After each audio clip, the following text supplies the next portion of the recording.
रायगडच्या पेण तालुक्यातील बेणसे सिद्धार्थनगर गावाच्या जवळ आज अचानक आगीनं पेट घेतला। बघता बघता आगीनं रौद्ररूप धारण केलं। गावाला अग्नितांडवानं घेराव घातल्यानं गावकरी भयभीत झालेत। समय सूचकता राखत आपापल्या परीनं ग्रामस्थ आणि तरुणांनी उपलब्ध पाण्याच्या वापरानं आग विझवण्यासाठी प्रयत्न केला, पण कडाक्याच्या उन्हामुळे आणि पालापाचोळ्या यांनी पेट घेतला।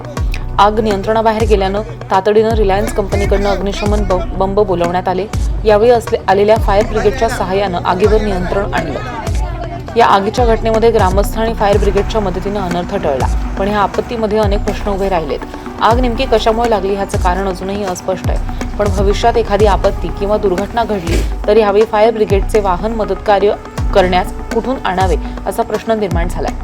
आपत्ती काळात फायर ब्रिगेड वाहन आणि रुग्णवाहिका येण्या जाण्यासाठी मार्ग उपलब्ध हवा अशी मागणी बेणसे झोतीरपाडा स्थानिक प्रकल्पग्रस्त संघर्ष समितीचे पदाधिकारी आणि स्थानिक ग्रामस्थ करतात। अशातच रिलायन्स नागोठणे नव्या प्रकल्पाची संरक्षण भिंत झाल्यास आजच्यासारखी आग किंवा सिलेंडर स्फोटची घटना घडल्यास फायर ब्रिगेडचे वाहन गावात कुठून येणार, तातडीचे मदतकार्य कसे केले जाईल याचा रायगड जिल्हाधिकारी आणि आपत्ती व्यवस्थापन रिलायन्स व्यवस्थापन यांनी विचार करावा असं आवाहन करण्यात आलंय। बेणसे बौद्धवाडी लगत संरक्षण भिंत उभारताना आपत्ती काळात मदतकार्य करणारे अग्निशमन बंब, रुग्णवाहिका जन्य येण्यासारखा मोठा रस्ता देण्यात यावा अशी जोरदार मागणी बेणसे सिद्धार्थनगर ग्रामस्थ आणि शेतकऱ्यांनी केली आहे।